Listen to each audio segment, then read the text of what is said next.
Welcome to the Leo. గతంలో సత్యవర్ధన్ అనే ఒక దళిత యువకుడిని కిడ్నాప్ చేసిన కేసులో వల్లభనేని వంశీని అరెస్ట్ చేశారు. మనందరికీ తెలుసు. నిన్న కూడా మాట్లాడుకున్నాం. వల్లభనేని వంశీని అయితే పోలీసులు తమ కస్టడీకి ఇవ్వాలని పిటిషన్ వేశారు. దానికి విజయవాడ SC/ST కోర్టు కూడా అనుమతి ఇచ్చింది. అయితే విచారణ కోసం నిన్న వల్లభనేని వంశీని అయితే పోలీసులు తమ అదుపులోకి అయితే తీసుకోవడం జరిగింది. అయితే విచారణలో అడిగిన అనేక ప్రశ్నలకు వల్లభనేని వంశీ తెలియదు, గుర్తులేదు, మర్చిపోయాలంటి సమాధానాలు చెప్పి తప్పించుకునే ప్రయత్నం చేశాడు. ఇది వైసీపీ నాయకులందరికీ మధ్య ఇదే స్క్రిప్టో ఏంటో అర్థం కావట్లా. గతంలో అనేక సందర్భాల్లో ఈ కూటమి ప్రభుత్వం వచ్చిన తర్వాత చాలామంది వైసీపీ నాయకులను అరెస్ట్ చేసింది. ఈవెన్ ఎంపీగా ఉన్నటువంటి మాజీ ఎంపీని కూడా అరెస్ట్ చేసింది. సో వీళ్ళందరికీ కూడా చెప్పిన మాటలు ఒకటే, ఏంటి? తెలీదు, గుర్తులేదు, మర్చిపోయా. బహుశా మరి జగన్మోహన్ రెడ్డి అరెస్ట్ అయిన వాళ్ళందరికీ సేమ్ స్క్రిప్ట్ ఇచ్చాడో ఏమో తెలియదు. కానీ ఇప్పుడు నిన్నగాక మొన్న జరిగిన ఘటన తెలియదు అంటే, నువ్వు ఒక వ్యక్తిని కిడ్నాప్ చేసి ఆ వ్యక్తి ఎవరో నాకు తెలియదు అంటే నమ్మశక్యంగా ఉండదు. పాతకాలపు సామెత ఒకటి ఉంది, అబద్ధం చెప్తే కొద్దిగా అతికినట్టు ఉండాలని చెప్పి ఒక పాతకాలపు సామెత ఉంది. కానీ వీళ్ళు అబద్ధాలు చెప్తే ఇట్టే చిన్నపిల్లలకు కూడా దొరికిపోతారు, వీళ్ళు చెప్పేది అబద్ధం అని చెప్పి. సో నిన్న జరిగింది కూడా అదే. సత్యవర్ధన్ అనే వ్యక్తిని ఎందుకు మీ ఇంటికి మీ కారులో తీసుకొచ్చారు, ఎందుకు హోటల్స్లో ఉంచారు, ఎందుకు ఆ అబ్బాయిని కిడ్నాప్ చేశారంటే అసలు ఆ వచ్చిన వ్యక్తి సత్యవర్ధన్ అని తెలియదంట. పాపం సత్యవర్ధన్ ఆ వ్యక్తి ఎవరో తెలియకుండానే వల్లభనేని వంశీ తన ఇంట్లో ఉండటానికి ఆశ్రమం ఇచ్చాడంట. నమ్మశక్యంగా ఉందా? నేను వెళ్తా, నాకు ఆశ్రమం ఇస్తాడా? వల్లభనేని వంశీ ఇంటికి నేను వెళ్తా, నాకు ఆశ్రయం ఇస్తాడా వల్లభనేని వంశీ? లేదా దారిని పోయే ఎవడో వెళ్తాడు, ఆశ్రయం ఇస్తాడా వల్లభనేని వంశీ? నేను అందుకే చెప్పి అబద్ధం చెప్తే అతికినట్టు ఉండాలి. అరే ముక్కు మొహం తెలియనివాడిని ఒక రోజంతా నీ ఇంట్లో ఎందుకు పెట్టుకున్నావు?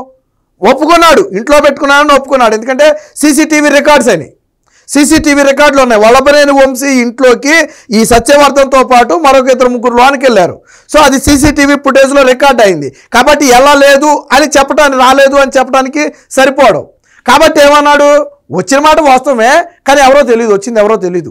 మాకు తెలిసిన వాళ్ళ ద్వారా వచ్చాడు, ఉన్నాడు, వెళ్ళిపోయాడు, అంతే, నాకేం తెలియదు, అసలు మేమేం చేయలే. ఈ టైపు బొంకే ప్రయత్నం చేశాడు. మళ్ళీ కొన్ని ప్రశ్నలకేమో నాకు తెలియదు, నాకు గుర్తులేదు.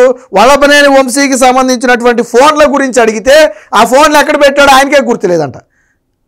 మరి ఇదేమన్నా నమ్మశక్యంగా ఉందా? ఇప్పుడు మీ ఫోన్ కానీ నా ఫోన్ కానీ సాధారణంగా మర్చిపోవడం అంటే కామనం. సరే అక్కడ పెట్టో ఇక్కడ పెట్టో ఎక్కడ పెట్టో మర్చిపోతాం. బట్ పూర్తిగా ఫోన్ పోయిందంటే ఎందుకు పోయింది, ఎలా పోయిందో తెలియాలి కదా. అట్లీస్ట్ నువ్వు కంప్లైంట్ ఇచ్చి ఉండాలి కదా. అటు పోయింది అని చెప్పట్లేదు, ఇటు ఉంది అని చెప్పట్లేదు, ఎక్కడ పెట్టానో మర్చిపోయానో అన్నాడు. ఎందుకని? పోయింది అంటే నువ్వు ఎందుకు కంప్లైంట్ ఇవ్వలేదని అడుగుతారు, లేదు ఉంది అంటే ఫోన్ ఇమ్మని అడుగుతారు. కాబట్టి ఎక్కడ పెట్టానో మర్చిపోయానని చెప్తున్నాడు. మరి ఇవన్నీ డొంక తిరుగుడు సమాధానాలు కదా. అంటే చేసిన తప్పును కప్పిపుచ్చుకోవటానికి నిన్న వల్లభనేని వంశీయే కాదు, వల్లభనేని వంశీతో పాటు ఈ కిడ్నాప్లో పాల్గొన్న మరొక ఇద్దరిని కూడా నిన్న కస్టడీకి తీసుకున్నారు. ముగ్గురిని వేరువేరుగా 3 ACPలు విచారించడం జరిగింది. మిగతా ఇద్దరు ఏం చేశారంటే సత్యవర్ధన్ అనే ఒక దళిత యువకుడిని ఎలా తీసుకొచ్చారు, ఎలా తీసుకెళ్లారు, ఎక్కడెక్కడ పెట్టి వేధించారు అనే విషయాలు చెప్పారు. బట్ దీని వెనక ఎవరుందనేది ఆ ఇద్దరు కూడా చెప్పలా. ఇక్కడ వల్లభనేని వంశీకి వాళ్ళకి తేడా ఏంటంటే, వల్లభనేని వంశీ నాకు తెలియదు అన్నాడు, బట్ వాళ్ళు కిడ్నాప్ చేసినట్టుగా దాదాపుగా ఒప్పుకున్నారు. ఒప్పుకోవడమే కాదు, ఎక్కడెక్కడ సత్యవర్ధన్ని తిప్పారు అనేది వాళ్ళిద్దరూ ఒప్పుకున్నారు. కానీ చేయించింది ఎవరనేది చెప్పలా. సరే ఇంకా 2 రోజులు కస్టడీ ఉంది. ఈరోజు రేపు కూడా పోలీసుల కస్టడీలో ఉంటారు. ఖచ్చితంగా ఏదో క్లూ పట్టుకుని అయితే లాగుతారు అనుకుంటే అది వేరే విషయం. కానీ వల్లభనేని వంశీ మాత్రం చాలా చాకచక్యంగా పోలీసులకు సమాధానాలు చెప్పకుండా అడిగిన ప్రశ్నలకు డొంక తిరుగుడు సమాధానాలు చెబుతూ, కొన్నిటికి గుర్తులేదు, మర్చిపోయానని చెప్పి వంకర సమాధానాలు చెబుతూ తప్పించుకునే ప్రయత్నం చేశాడు. ఒక వ్యక్తి ఇలా వంకర సమాధానాలు చెప్పి తప్పించుకున్నాడు అంటేనే అందులో వాస్తవం ఉందని అర్థం. ఇది మరి వైసీపీ నాయకులందరికీ ఇదే సేమ్ స్క్రిప్టు. గతంలో జోగిని అరెస్ట్ చేసినప్పుడు కానివ్వండి, ఎంపీ నందిగామని అరెస్ట్ చేసినప్పుడు కానివ్వండి, లేకపోతే వాళ్ళ అనుచరులను అరెస్ట్ చేసినప్పుడు కానివ్వండి, మొన్న రఘురామకృష్ణరాజు మీద టార్చర్ చేసినటువంటి తులసిరామ ఎవరో ఉన్నాడు, రఘురాము, ఆయన అరెస్ట్ చేసినప్పుడు కానివ్వండి, మళ్ళీ విజయపాల్ IPS అడిషనల్ SPగా ఉన్నటువంటి విజయపాల్ని మొన్న అరెస్ట్ చేసినప్పుడు కానివ్వండి, వీళ్ళందరూ చెప్పిన సమాధానాలు ఏంటి? ఒకటే సమాధానాలు, తెలియదు, గుర్తులేదు, మర్చిపోయా. మీరు 20 ప్రశ్నలు అడిగితే ఒక ప్రశ్నకు కూడా సూటిగా సమాధానాలు రావు. అన్ని ప్రశ్నలకు ఒకటే సమాధానం, లేదా మౌనమే సమాధానం. ఆధారాలు ముందు పెడితే మౌనం సమాధానం, ఆధారాలు ముందు పెట్టకపోతే తెలియదు, గుర్తులేదు, మర్చిపోయా. ఇక్కడ కూడా వల్లభనేని వంశీకి ఆధారాలు ముందు పెట్టారు. ఇంట్లోకి సత్యవర్ధన్ని తీసుకెళ్లిన వీడియో క్లిప్స్ సీసీ రికార్డులు ముందు పెట్టిన తర్వాత ఏం చెప్పాడు? వచ్చిన మాట వాస్తవమే అన్నాడు. అదే పెట్టకపోతే నాకు తెలియదు అంటాడు. ఆ వ్యక్తి ఎవరు నాకు తెలియదు అంటాడు. సీసీటీవీ రికార్డ్స్ ముందు పెడితే వచ్చిన మాట వాస్తవమే, మా ఇంట్లో ఒకరోజు తిని ఉన్న మాట వాస్తవమే, కానీ ఆ వ్యక్తి ఎవరో నాకు తెలియదు. మరి తెలియనోడిని నీ ఇంట్లో ఒకరోజు ఎలా పెట్టుకున్నావయ్యా? ఇప్పుడు నేనే ఉన్నాను, పోనీ వల్లభనేని వంశీ లెక్క ప్రకారం తెలిసిన వాళ్ళు కూడా సత్యవర్ధన్ వెళ్ళాడు. అప్పుడు వెళ్ళినప్పుడైనా సరే, ఒరే బాబు ఎవర్రా బాబు మీతో పాటు తీసుకొచ్చారు, ఎవరు ఈ వ్యక్తి అని అడగాలి కదా. నువ్వు అడిగితే వాళ్ళు ఏదో ఒకటి చెప్తారు కదా.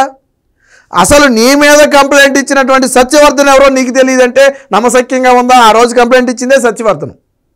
నువ్వు కంప్లైంట్ ఇచ్చిన రోజే నా మీద ఎవడు కంప్లైంట్ ఇచ్చాడని చెప్పి నువ్వు ఆరా తీసుకుని ఉంటావు. అలాంటిది నీకు తెలియదని చెప్తున్నావు. అంటే పోలీసులను తప్పుదారి పట్టించడానికి ఎంచుకున్నటువంటి మార్గం. సో దీనికి సంబంధించి ఒక వార్త అయితే వచ్చిందో ఒకసారి చూద్దాం. ఇగో చూడండి, తెలీదు, మరిచిపోయా, గుర్తులేదు, దర్యాప్తు అధికారుల విచారణలో అదుర్సు చూపించిన వైసీపీ నేత. అదుర్సు అంటే అదుర్సు సినిమా, అందులో కామెడీ డైలాగులు ఉంటాయి కదా. సో అదే సినిమాని పాపం పోలీసులకు కూడా చూపించారు. సత్యవర్ధన్ ఎవరో కూడా తెలియదట. ఒక రాత్రంతా సత్యవర్ధన్ తన ఇంట్లో ఉన్నాడని వెల్లడి, కానీ గుర్తించలేదట. ఇంటి నుంచి వెళ్ళిపోయాకే తెలిసిందట. ఇంటి నుంచి వెళ్ళిపోయాక ఏమన్నా ఆ ఫోటోని ఏమన్నా సెట్ చేసి కనుక్కున్నావా? నువ్వు ఇంట్లో ఉన్నప్పుడు ఆ వ్యక్తి ఎవరైనా అడగలేదు, కానీ ఇంటి నుంచి బయటికి వెళ్ళిపోయిన తర్వాత ఆ వ్యక్తి సత్యవర్ధన్ అని తెలిసిందంట. చెప్పేవాడికి నీకు సిగ్గు లేకపోయినా ఈనేవాళ్ళకి సిగ్గు ఉండాల. అది ఆయన చెప్పిన సమాధానం. టీడీపీ కార్యాలయంపై దాడి కేసులో యూటర్న్పై బలవంతం చేయలేదట. ఫోన్లు ఎక్కడున్నాయో గుర్తులేదని వెల్లడి. ఫోన్ల విషయంలో కూడా తప్పుదారి. ఫోన్ ఉందా అంటే లేదు, పోయిందా అంటే పోయిందా లేదో చెప్పడం. మరి ఫోన్ ఏదంటే ఎక్కడో పెట్టి మర్చిపోయా. ఎక్కడ పెట్టి మర్చిపోయావు? సాధారణంగా మన ఫోన్ ఎక్కడైనా మర్చిపోయి ఉంటుంటే ఒక 5 నిమిషాలు 10 నిమిషాలు ఎతికితే దొరుకుద్ది. లేదు, పోయిందా మనం వెంటనే కంప్లైంట్ ఇస్తాం, కనీసం దాన్ని ఎతకడానికి ట్రై చేస్తాం. కానీ ఇక్కడ ఫోన్ పోయిందా అంటే పోయిందని చెప్పడం, ఉందా అంటే ఉందని చెప్పడం. మధ్యవర్తిగా ఎక్కడ పెట్టానో మర్చిపోయానా అన్నాడు. అంత మతి మరుపు వచ్చిందా వల్లభనేని వంశీకి? ఏమన్నా మతి మరుపు జబ్బు ఉందా? అన్నిటికీ తెలియదు, గుర్తులేదు అన్న అంటే మరి కొంతమందికి ఓ జబ్బు ఉంటుంది ఏంటంటే జరిగినట్టు వెంటనే మర్చిపోతారు వాళ్ళు. ఓ 10 నిమిషాల క్రితం, పావుగంట క్రితం ఏం జరిగిందో గుర్తుండదు. మరి అలాంటి దిక్కుమాలిన జబ్బు ఏమన్నా వల్లభనేని వంశీకి ఉండుంటే చెప్పాలా, ఇది కూడా నాకు మతిమరుపు జబ్బు ఉంది, మీరు ఇప్పుడు విచారణలు అడిగింది మళ్ళీ రేపే గుర్తుండదు, నాకు ఎప్పుడో జరిగింది ఎలా గుర్తుంటుంది అని చెప్తే పోనీ ఒప్పుకోవచ్చు. తప్పించుకోవడం కోసం ఆడుతున్న డ్రామాలు ఇవి. సత్యవర్ధన్ ఎక్కిన కారు తన కారు కాదని బొంకు, కానీ అది వల్లభనేని వంశీ కారే. నెంబర్ ప్లేట్తో సహా సీసీటీవీలో అడ్డంగా దొరికాడు, కానీ నా కారు కాదన్నాడు. ఇక్కడ ఎందుకు కాదన్నాడు అంటే, నీ కారు ఎందుకు ఎక్కించుకెళ్ళారు అని ప్రశ్నిస్తే సమాధానం చెప్పాలి. కాబట్టి వచ్చిన వాళ్ళు వాళ్ళ కారులో వచ్చి వాళ్ళ కారులో వెళ్ళిపోతే అది వేరే విషయం. కానీ వచ్చిన వ్యక్తులు నీ కారులో వచ్చి నీ కారులో వెళ్ళారు అంటే ఎందుకు ఇచ్చావు కారు వాళ్ళకి? ఏ పని మీద ఇచ్చావు నువ్వు కారు? అది ఆరాధిస్తారు కాబట్టి కారు తనది కాదని తప్పించుకునే ప్రయత్నం చేశాడు. తొలి రోజు 2 గంటల పాటు విచారణ, దాదాపుగా 30 ప్రశ్నలు సంధించినటువంటి అధికారులు నిన్న వల్లభనేని వంశీని విచారణకు తీసుకెళ్తున్నటువంటి ఫోటో చూడొచ్చు. దీనికి సంబంధించింది మరొక వార్త కూడా వచ్చింది, ఒకసారి చూద్దాం. అతనే సత్యవర్ధన్ అని తెలియదు, మా ఇంటికి వచ్చాడు, రాత్రి విశ్రాంతి తీసుకున్నాడు, మర్నాడు మా వాళ్ళతో కలిసి వెళ్ళిపోయాడు, నా ఫోన్ ఎక్కడ పెట్టానో గుర్తులేదు. తొలి రోజు కస్టడీలో వంశీ పొంతలేని సమాధానాలు. సో ఇంటికి వచ్చిన మాట వాస్తవమే, ఉన్న మాట వాస్తవమే, విశ్రాంతి తీసుకున్న మాట వాస్తవమే, వీళ్ళు బోబెడితే తిన్న మాట వాస్తవమే, కానీ ఆ వ్యక్తి ఎవరో తెలియదంట. పాపం ఎంత ఈ హృదయమో చూడండి. ఎవరో తెలియకుండానే ఒక వ్యక్తిని ఇంట్లో పెట్టుకుని ఒక రోజంతా షెల్టర్ ఇచ్చి భోజనం పెట్టి పంపాడంటే మరి వల్లభనేని వంశీ నిజంగానే దయగల హృదయం గలవాడనే అనుకోవాలా. నిజంగా అదే నిజమైతే. కానీ కాకపోతే ఇక్కడ చెప్పాయన్ని పచ్చి అబద్ధాలు. ఒక వ్యక్తి కూడా వచ్చినప్పుడు కనీసం ఎవరైనా అడుగుతాం, అది కూడా అడగలేదంట వల్లభనేని వంశీ. తొలి రోజు కస్టడీలో పోలీసులు అడిగిన కీలకమైన ప్రశ్నలకు తనకేమీ తెలియదని, గుర్తులేదని వైసీపీ నేత వల్లభనేని వంశీ సమాధానాలు ఇచ్చారు. సత్యవర్ధన్ తన ఇంటికి వచ్చి రాత్రంతా ఉన్నాడని, కానీ అతనే సత్యవర్ధన్ అని తనకు తెలియదని చెప్పాడు. 2.5 గంటల పాటు పోలీసులు వంశీని సుమారు 20కి పైగా ప్రశ్నలు అయితే అడిగారు. కొన్ని వీడియోలు చూపి ప్రశ్నించారని తెలిసింది. అన్ని ప్రశ్నలకు ఆయన దాటవేసే ధోరణిలో జవాబిచ్చారు. 3 రోజుల కస్టడీలో భాగంగా నిన్న 11 గంటలకు తీసుకుని దాదాపు 12:30 గంట నుంచి దాదాపు ఒక 3-4 గంటల పాటు అయితే చేయడం జరిగింది. అంటే కొన్ని కీలకమైనటువంటి ప్రశ్నలకు వల్లభనేని వంశీ సమాధానం చెప్పలేదు. పోలీసులు ఆధారాలు ముందు పెట్టినా తనకు గుర్తు లేదు అని తప్పించుకునే ప్రయత్నం చేశాడు. అంటే ఈ వ్యక్తిని కిడ్నాప్ చేసిన మాట వాస్తవమేనని చెప్పి ఇప్పుడు వల్లభనేని వ్యవహార శైలి చూస్తే అర్థమవుద్ది. ఫోన్లు గురించి అడిగితే చెప్పడు, ఎందుకు వచ్చాడు అని అడిగితే చెప్పడు, నీ కారు ఎందుకు ఇచ్చావంటే చెప్పడు. మరి ఇవన్నీ ఎక్కడ సింక్ అవుతున్నాయి? సింక్ అవ్వట్లేదు కదా. అంటే జరిగిన మాట వాస్తవం. విచిత్రం ఏంటంటే వల్లభనేని వంశీతో పాటు అదుపులోకి తీసుకున్న ఇద్దరు ఈ సత్యవర్ధన్ ఎక్కడెక్కడ తిప్పి వేధించారో చెప్పేశారు. బట్ వాళ్ళు చెప్పాల్సింది ఏంటంటే దీన్ని ఎవరు చేయించారనేది చెప్పాలి. ఆడ ఒక్క ముక్క చెప్పట్లా. జరిగిందంతా ఒప్పుకున్నారు, కానీ ఎవరు చేయించారనేది చెప్పట్లా.